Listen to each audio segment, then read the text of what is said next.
విప్లవోద్యమం అవసరమే. విప్లవం రావాలని నేను కూడా కోరుకుంటాను. ఎప్పటికి కూడా కోరుకుంటాను. విప్లవం కాదు వద్దు అని నేను అనను. కానీ జరిగినటువంటి అనేక ఏండ్ల తరబడి విధ్వంసం, రక్తపాతం, అనేక మంది వీరులు నెత్తురుటేరులో మునిగిన తీరు ఇవన్నీ చూసిన తర్వాత అలసిపోయినటువంటి అనేక మంది కుటుంబాలు జీవితాలు ఆగమై చిన్నాభిన్నమై ఛిద్రమైపోయినటువంటి జీవితాలను చూసిన తర్వాత బుల్లెట్ ద్వారా ఈ దేశంలో విప్లవం తెస్తామని ఒక రకమైనటువంటి వాయిస్ వినిపించుకుంటూ కొన్ని సంఘాలు, వ్యక్తులు, శక్తులు అడవులలో పనిచేస్తున్నటువంటి ఇప్పటికీ ఉన్నారు. కానీ నేను ఎప్పుడైతే 2004లో చర్చలు ఫెయిల్యూర్ అయి రాజశేఖర రెడ్డి ప్రభుత్వానికి నక్సలైట్లకు చర్చలు నడుస్తున్న కాలంలో నేను నక్సలైట్ పార్టీలోనే ఉన్నాను. ఆ చర్చల్లో పాల్గొనే అనేక వేదికల మీద నా పాట ఉంది, నా మాట ఉంది. కానీ ఆ తర్వాత కాలంలో నేను అంబేద్కర్ ఐడియాలజీని వీరన్నను ఎప్పుడైతే ఆ రోజు వీరన్నను ఎప్పుడైతే స్టడీ చేశానో, పూలే అంబేద్కర్ను ఎందుకు జోడించాడు మార్క్స్కు అని చెప్పి నేను ఎప్పుడైతే స్టడీ చేశానో అప్పుడు నేను అంబేద్కర్ ఆలోచన వైపు వచ్చాను. ఓటు అనే ఆయుధమే కరెక్టు. తుపాకీ గుట్టాల ద్వారా ఈ దేశంలో ఇంకా రక్తపాతమై ఎదుగుతున్న నా యువత, ఎదుగుతున్న నా జాతులు, నా అట్టడుగు వర్గాలు, నా పేద వర్గాలు, అగ్రకులాల్లో కూడా పేద వర్గాలు బలైపోతున్నటువంటి వాళ్ళు ఉన్నారు. అందువల్ల బుల్లెట్ కంటే బ్యాలెటే అంబేద్కర్ ఐడియాలజీ, ఓటు బాబాసాహెబ్ అంబేద్కర్ ఇచ్చిన కనుక ఓటు అనే మార్గంలో పోవాలి అనేటువంటి కాన్సెప్ట్ వచ్చినప్పుడు నేను అప్పుడు పాటలు రాయడం మొదలుపెట్టాను. అంతకుముందు అనేక మంది అమరుల పాటలు, గద్దరన్న పాటలు, గోరేటెంకన్న పాటలు, మిత్ర గారి పాటలు, ఇట్లా జయరాజన్న పాటలు, ఇలాంటి వాళ్ళ కవులు, ప్రజా కవుల పాటల యొక్క నేను ప్రజల్లో పాడుతూ ఉండేవాడిని. 2004 వచ్చిన తర్వాత సిద్ధాంతపరమైన పాటలు రాయడం స్టార్ట్ చేశాను. అంతకుముందు కూడా పాటలు రాశాను నేను, చాలా పాటలు. కానీ ఒక బహుజన తాత్విక పునాది మీద పాటలు రాయడం స్టార్ట్ చేశాను. అంటే మీరు ఇక్కడ క్లారిఫై ఇవ్వాల్సింది ఏంటంటే, విప్లవోద్యమాలకు వెళ్ళి బుల్లెట్ ద్వారా రాజ్యాన్ని స్థాపించవచ్చు అనే సిద్ధాంతాన్ని మీరు నమ్మకుండా లేదా దాన్ని వదిలేసి వచ్చారా? దానివల్ల మార్పు రాదని వచ్చారా? బహుజన సిద్ధాంతమే దీనికి అంతిమ పరిష్కారం అని నమ్మొచ్చారా? Yes correct. అది బహుజన సిద్ధాంతాన్ని నమ్మొచ్చాను నేను. ఓకే. ప్రజాస్వామ్యబద్ధంగా ఓటు అనేటువంటి ఆయుధం ద్వారానే బుల్లెట్ కంటే బ్యాలెటే గొప్పది అని నమ్మే వచ్చాను. బాబాసాహెబ్ అంబేద్కర్ అదే ఇచ్చాడు మనకు ఆయుధం, మన వర్గాలకు అదే ఇచ్చాడు. అందువల్ల నేను దాన్ని నమ్మి వచ్చాను. అట్లని విప్లవ పార్టీలో పనిచేసే వాళ్ళను, విప్లవం కోసం నడిసే వాళ్ళను తప్పు పట్టే అటువంటి ఇది నాకు లేదు. నేను తప్పు పట్టను, జీవితంలో కూడా తప్పు పట్టను. వాళ్ళ దారి కరెక్ట్ అనుకుని వాళ్ళు వెళ్తున్నప్పుడు అది తప్పు అని నేను చెప్పను. కానీ ఎదిగే తరానికి మాత్రం నేను పెన్ను పట్టండి, బ్యాలెట్ నమ్మండి, ఖచ్చితంగా మన తలరాతను మనం మార్చుకునే అవకాశం మన చేతిలో ఉంది.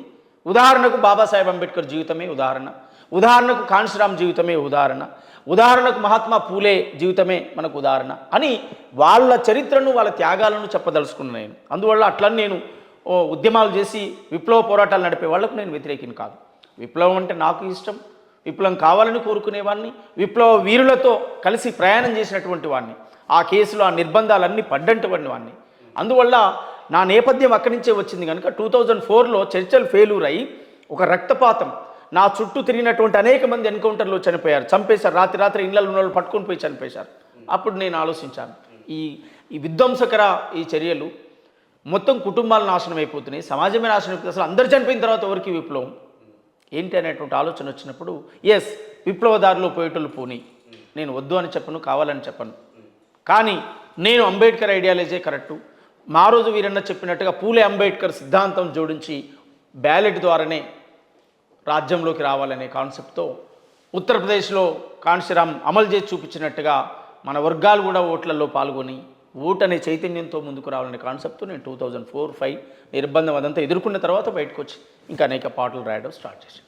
బహుజన సిద్ధాంతంలోకి మీరు వచ్చిన తర్వాత మీరు ప్రాక్టికల్గా ఈ తెలుగు నేలపైన బహుజన సిద్ధాంతం ద్వారా రాజ్యాధికారాన్ని సాధించవచ్చనే నమ్మకం మీకు ఎలా కలిగింది? ఎందుకు ఈ ప్రశ్న వేస్తున్నట్టే, ఉత్తరప్రదేశ్లో ఉన్నటువంటి సమీకరణలు వేరు, రాజకీయ నేపథ్యాలు వేరు, కాన్షీరామ్ నాయకత్వం వేరు. కానీ తెలుగు నేలపైన అటువంటి నాయకత్వం కానీ, అటువంటి సంఘటితంగా ఐకమత్యంగా చైతన్యం కానీ ఇక్కడి ప్రజల్లో ఉందంటారా మీరు?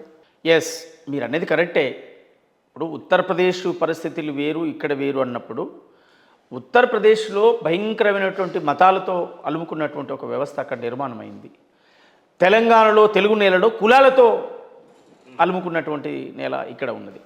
అక్కడ మతపరమైనటువంటి ఆ భావజాలంతో నిండి అక్కడ ఉన్నది.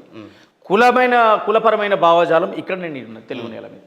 అందువల్ల కాన్షీరామ్ లాంటి పట్టుదల, కాన్షీరామ్ లాంటి మహానుభావుడు ఒక గోల్ పెట్టుకొని తను పనిచేయగలిగాడు, అక్కడ సక్సెస్ అయ్యాడు. ఆ ఫార్ములా దేశవ్యాప్తంగా రావాలని అనేక మంది కలలు కన్నాం. సరే, అది అమలు కాలేకపోయింది. ఏ రోజున్నా జరుగుతుంది అనేటువంటి కాన్సెప్ట్ వచ్చింది. ఆ తర్వాత ఇప్పుడు డెమోక్రసీగా ఆలోచిస్తే కాంగ్రెస్ పార్టీ అద్భుతమైనటువంటి ఫిలాసఫీ, పేదోడికి న్యాయం చేస్తున్నటువంటి ఒక నమ్మకం, ఇవన్నీ రకరకాల ఆలోచనలు, మార్పులు చేర్పులు జరిగినాయి కనుక కాంగ్రెస్ కూడా బడుగులు పేద వర్గాలు దగ్గరయ్యారు. రైట్ అన్న, కాంగ్రెస్ ప్రయాణం అనేది తర్వాత చర్చిద్దాం. దానికంటే ముందు బహుజనోద్యమాల తర్వాత తెలంగాణ ఉద్యమంలో పాల్గొన్నారు కదా మీరు. తెలంగాణ ఉద్యమంలో మీరు కాలికి గజ్జగట్టి ఆటలాడి పాటపాడి ప్రతి గ్రామాన్ని తిరిగి ప్రజల్ని చైతన్యవంతం చేసి ఆ ప్రజల యొక్క జీవితాల్లో మార్పు కోసం మీరు ఏ విధంగా కష్టపడ్డారో తెలంగాణ సమాజం అంతా చూసింది. కానీ తెలంగాణ ఏర్పడిన తర్వాత అటువంటి సమాజం వచ్చిందని మీరు అనుకున్నారా? రాలేదని మీరు అనుకుని అనేక పాటలు ప్రభుత్వానికి వ్యతిరేకంగా రాశారు. కానీ ఆ ప్రయత్నంలో భాగంగా మీరు సాంస్కృతిక సాధనలో పనిచేసినటువంటి అనుభవం మీకున్నది. దాని నుంచి బయటికి రావడానికి గల కారణాలు ప్రభుత్వ వ్యతిరేకత అయినప్పటికీ కూడా మీరు ఆ 10 ఏళ్ల కాలంలో పడ్డ కష్టం, మీరు ఆ 10 ఏళ్ళు మీరు కలగలిగినటువంటి రాజ్యం ఈ కాంగ్రెస్ ప్రభుత్వంలో ప్రస్తుతం ఉందా అంటే ఏం చెప్తారు మీరు? అంటే కాంగ్రెస్ ప్రభుత్వంలో ఆ 10 ఏళ్ళు కలగలిగినది ఉందా అని అడుగుతున్నా.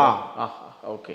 బీఆర్ఎస్ ప్రభుత్వంలో మీరు బీఆర్ఎస్కి వ్యతిరేకంగా ప్రజల తరపున అనేక పాటల ద్వారా ఆటల ద్వారా ప్రజల్ని చైతన్యం చేసినటువంటి మీరు ఆ రాజ్యం వచ్చిందని మీరు కాంగ్రెస్ ప్రభుత్వంలో అనుకుంటున్నారా? అంటే ఇప్పుడు సంవత్సర కాలం అవుతుంది కాంగ్రెస్ ప్రభుత్వం ఏర్పడి. అందువల్ల ఏం జరుగుద్ది అనేది కొన్ని పనులు చేసుకుంటూ వస్తున్నారు. అందువల్ల వేచి చూడాలి, సమయం ఉన్నది. వాళ్ళు ఇచ్చిన హామీలు రేవంత్ రెడ్డి గారు ముఖ్యమంత్రి గారు ఒక్కొక్కటి అమలు చేసుకుంటూ వస్తున్నాడు. అందువల్ల ఖచ్చితంగా సక్సెస్ అవుతామనేటువంటి విశ్వాసం నాకున్నది. దానికంటే దీనికంటే కొంచెం ముందుకెళ్దాము. మీరు ఫస్ట్ కాంగ్రెస్ పార్టీలో చేరారు, బహుజన ఉద్యమాల నుంచి మళ్ళీ కాంగ్రెస్ పార్టీలో చేరారు. కాంగ్రెస్ పార్టీ నుంచి వైఎస్ఆర్టీపీకి వెళ్ళారు, వైఎస్ఆర్టీపీ నుంచి బీఆర్ఎస్ నుంచి ప్రస్తుతం కాంగ్రెస్ పార్టీ. ఇన్ని పార్టీలు మారడానికి గల కారణం ఏంటి? ఈ పార్టీల మార్పు ఏంటి? అసలు సోమన్నకున్న రాజకీయపరమైన లక్ష్యం ఏంటి? దీనికోసం ఈ పార్టీల యొక్క మార్పులు అంటే ఏం చెప్తారు? ఈడ అంటే మనం గుర్తుపెట్టుకోవాల్సింది ఏంటంటే, బాగా గుర్తుపెట్టుకోండి, ఇప్పుడు జనరల్గా ప్రతి పార్టీకి కొంతమంది ఇప్పటికి గ్రామాల్లో పోయి చెప్తే మేము 30 ఏండ్లు మా తాత ముత్తాతల కాంచి అదే పార్టీలో ఉన్నామని చెప్పేవాళ్ళని మనం చాలామందిని చూసినాం. అది ఏ పార్టీలనైనా మేము పట్టిన జెండా వదలలే, మా నాన్న అదే పట్టిండు, మా తాత అదే పట్టిండు, నేను అదే పట్టిన అని చెప్పేవాళ్ళని చాలామందిని చూసినాం ఇప్పటికి కూడా. నేను నా తాత అదే పట్టిండు, నా అయ్య అదే పట్టిండు, నేను అదే పట్టిండు అని నేను చెప్పలేను. నాకంటూ ఒక పొలిటికల్ గోల్ ఉంది, నాకంటూ ఒక రాజకీయపరమైన గోల్ ఉంది.